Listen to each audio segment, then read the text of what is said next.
Hello. Hi, I'm Tasha. And today I just want to talk about the favor of God. You know, a lot of people, like, I have the favor of God on me, on my spirit, on my soul, and I know I have the favor of God. You can look at my face and tell that I'm anointed, that I'm blessed, and I got the favor written all over me. And I was talking to God today, and I said, God, it's not fair because some people don't have the favor of God and they don't know how to get it. Okay, if they don't have the favor of God, it might be fair because He's God, so it's fair to them. But I'm like, but God, how do they get the favor of God? How do they have favor? There's so many people out here in this world that don't have favor, that don't have any favor at all. And I'm like, God, please, what can I do to tell people how to get the favor of the Lord on their soul and on their children or anybody else? And basically, I basically came up with this. The favor of God come from the heart. The favor of God come from the love that you have for other people. The favor of God comes from the love that you have for God Himself.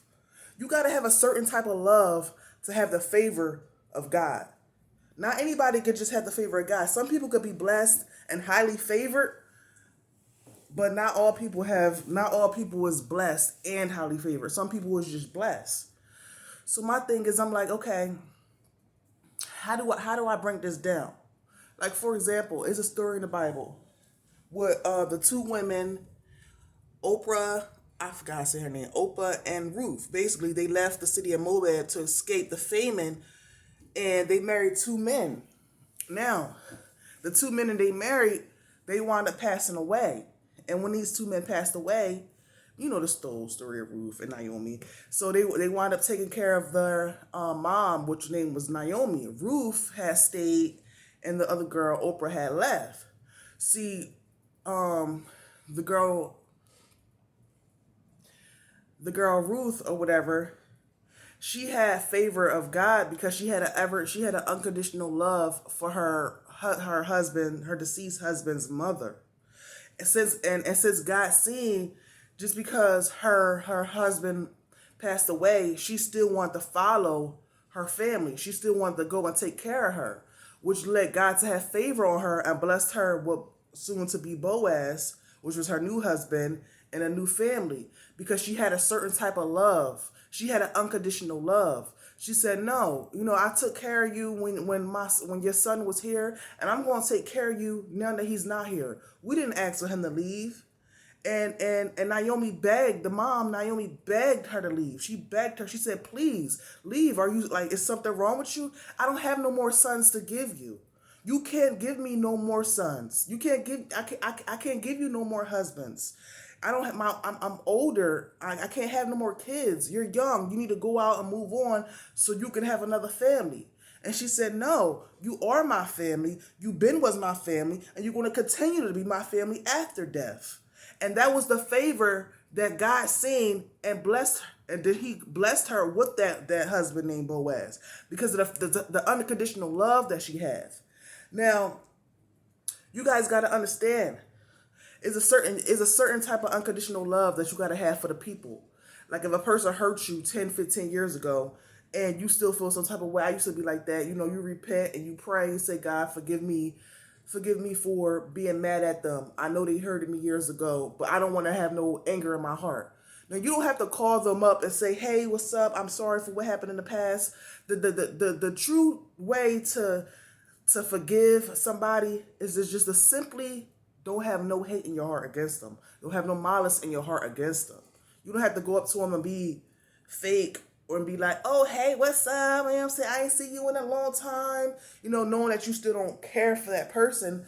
The thing is, just don't have no heart in you. Don't have nothing bad in your heart against them. You know what I'm saying? Don't have no bad blood against them anymore. And that's how you get rid of that. So my thing is, if you guys want the favor of God, you got to start to love people that you hate. People that you hate every day. You don't have to talk to them, but try your best not to have no malice or no anger or no animosity towards them. People that walk right by you and talk about you and say, oh, that's why something happened to you. You just look at them and you turn around. You may not even say anything. And sometimes you might slip up, you might curse them out, but then you repent and say, God, I'm sorry for cursing them out. I'm sorry for being mad. Next time when I see them tomorrow, I'm just gonna walk away. I might just say hello. I might just say hello. The people who hurted you years ago, the people that may have, raped you or something, if you was a child, if you could forgive them and move on with your life, it's a certain unconditional love that you gotta have for the people around you. It's a certain unconditional love that you gotta have for God. You gotta love God so much, even when He tell you no, you still gotta have that unconditional love for Him. You gotta have so much faith in God, even when you down, you only down for right now. You could say, God, I'm down, but I know you're going to lift me back up. But God, I'm just down right now, so please, just give me some time. Just give me some time because I'm down. But I know you're going to be there to lift me up. You know what I'm saying? You got to have so much faith in God. He will bless you with favor.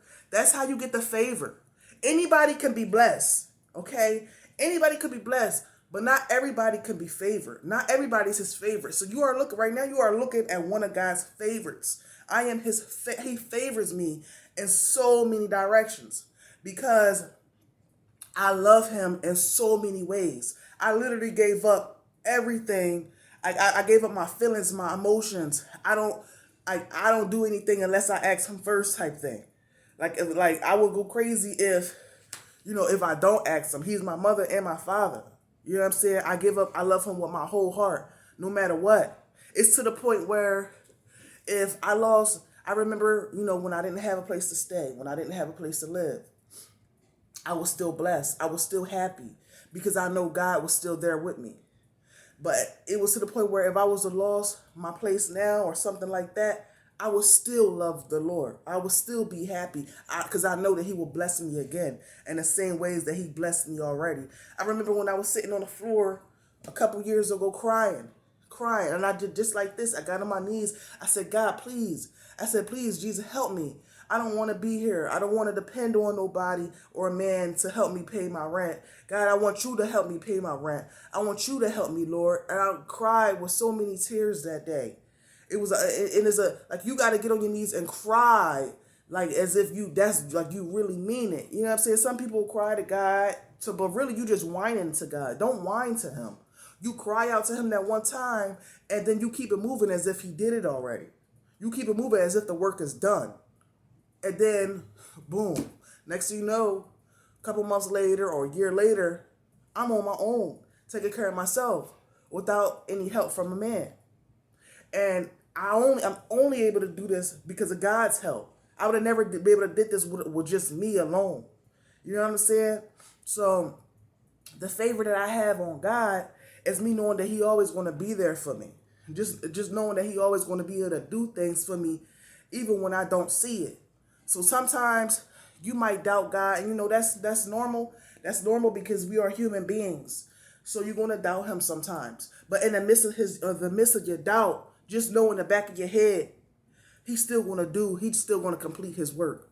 Just know that He's still with you. Just think that, okay, He may not have done this, but He saved you from not doing this. He saved you from that relationship. He saved you for not getting that car due to certain car accidents because that car have certain electrical problems in it and He don't want you to be involved in it. He saved you from that house because you got neighbors over there that steal. He saved you from certain things that you may not know of. So you may not have got that house. You may not have got that car. You may not have got that man because guess what? He saved you from all those tragedies that was going to hurt you in the long run.